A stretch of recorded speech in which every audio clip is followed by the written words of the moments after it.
OK. Ce qui est intéressant ce matin, c'est la fameuse question dans toute l'histoire de la pensée. Qu'est-ce qu'un philosophe? C'est très difficile à expliquer parce que il y a plusieurs critères qui font qu'à un moment donné, il y a une beauté à s'interroger sur qu'est-ce qu'un philosophe. Les étudiants, pour la plupart, à travers le monde, ont accès à un professeur de philosophie.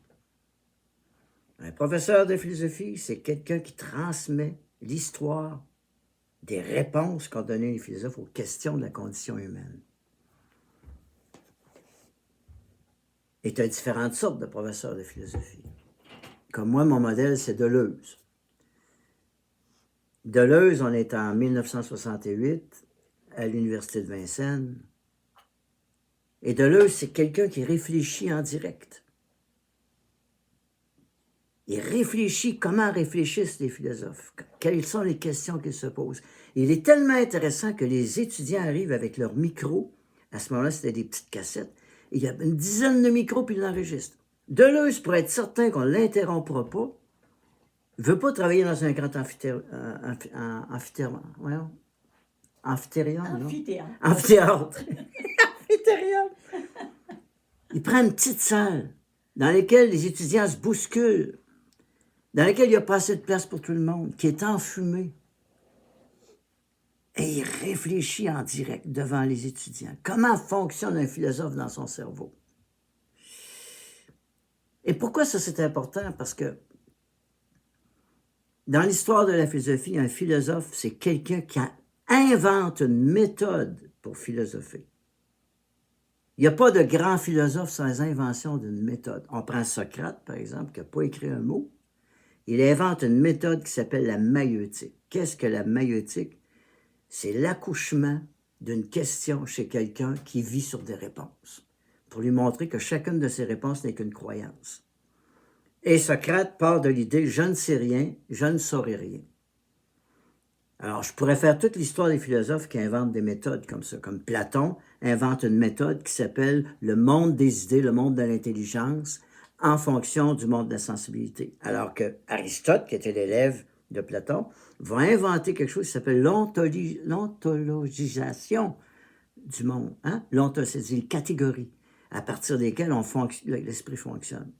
Alors, ce que j'aimerais dire ce matin, c'est comment on reconnaît un philosophe canadien?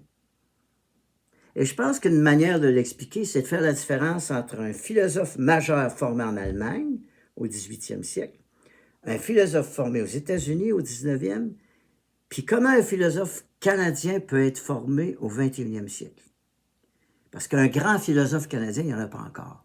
Qu'est-ce qu'un grand philosophe? C'est quelqu'un qui invente un paradigme méthodologique unique à sa contextualité. Alors, commençons d'abord par l'Allemagne. On est au 18e siècle et c'est la France à ce moment-là qui est un peu comme l'anglais, c'est la langue française. Et Louis XIV installe non seulement Versailles, mais installe aussi une façon de coloniser la réalité qui va être adoptée en Russie. Dans les cours russes, on parle français. Dans les cours allemandes, on parle français. En Angleterre, dans la cour, on parle français. Et la langue de communication des différents pays est le français. Alors, autant la France est un État qui est en train de se stabiliser au niveau des structures étatiques, autant l'Allemagne, à ce moment-là, fait face à une difficulté qui est à la fois une opportunité. L'Allemagne, c'est à peu près 300 petits duchés avec des petits rois. Et naturellement, en Allemagne, on veut vivre à la française. Mais là, on se demande comment créer la majesté d'un État allemand. On se rend compte qu'on ne pourra jamais y arriver à la base, au début, par la pensée. Mais on se rend compte que la musique, ça n'a pas de langue, ça n'a pas de... Ça n'a pas de une musique, c'est universel, c'est international.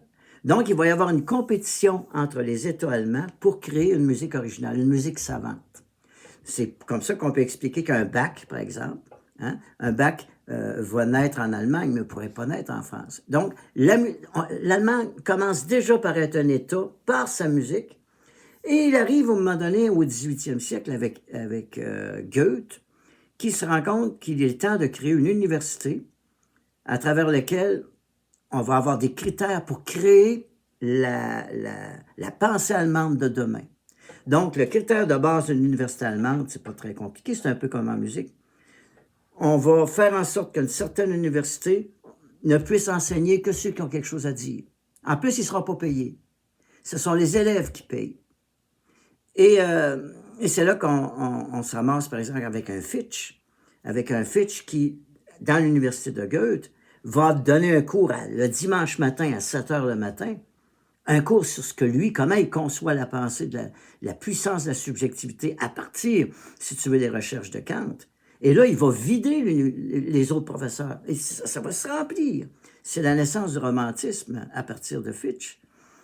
Et à ce moment-là, ben, il est mis dehors, parce qu'il y a tellement de jalousie, il est mis dehors. Mais il n'en demeure pas moins que la culture allemande se crée d'abord par le désir d'un État de devenir souverain d'abord par la musique et ensuite par la pensée. Bon, pour en faire une histoire courte.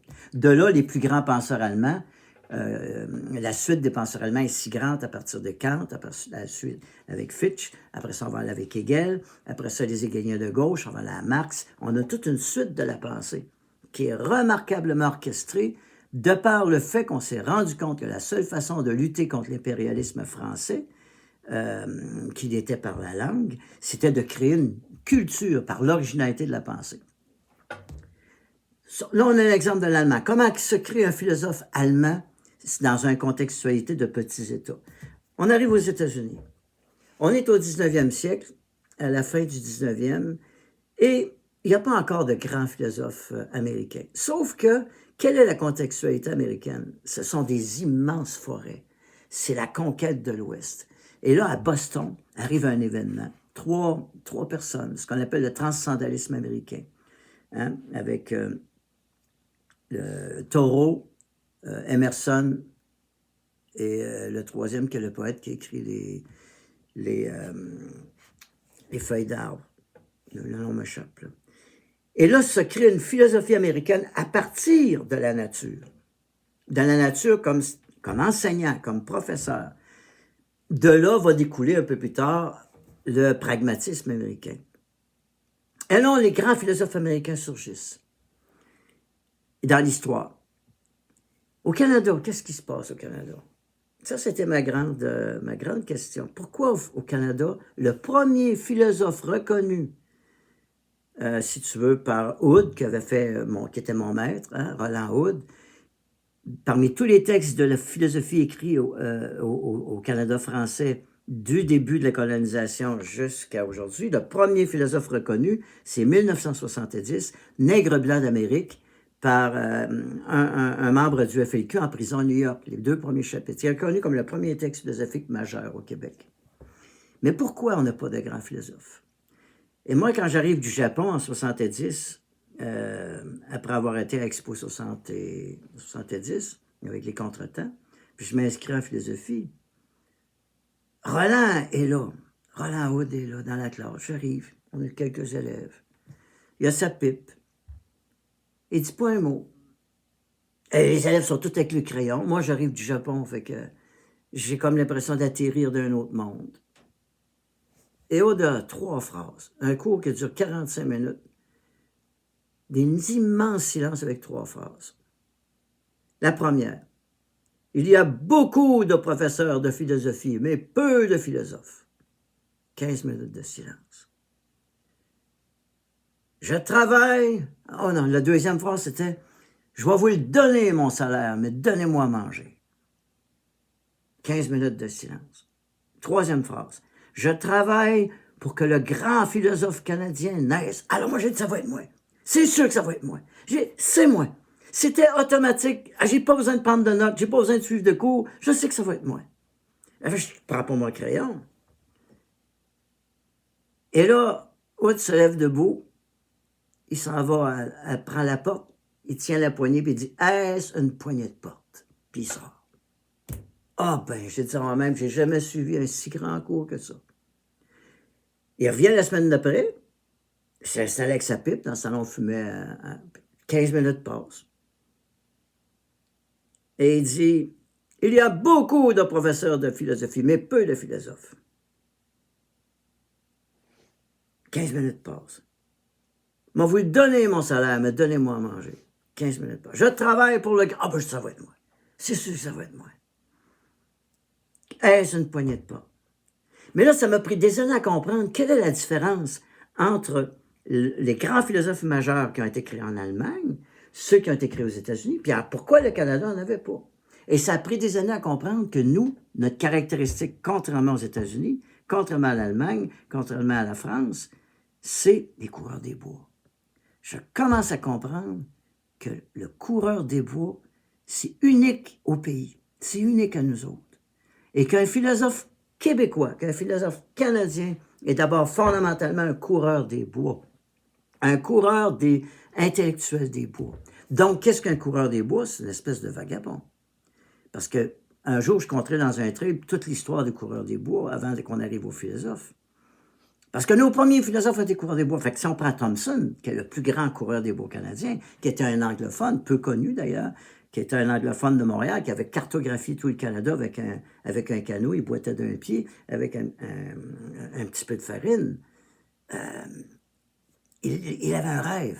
Le philosophe canadien, c'est un vagabond qui a un rêve, qui rêve de soulager la condition humaine. Donc, sa méthode, il doit inventer une méthode. Donc, la méthode d'un philosophe canadien qui le différencie du philosophe allemand, du philosophe français, du philosophe américain, c'est d'abord un vagabond de la pensée. Ça m'a pris plusieurs années à réaliser ça. Donc, aujourd'hui, ce que je voulais simplement dire, c'est que le vagabondage est une méthodologie en soi paradigmatique de la connaissance.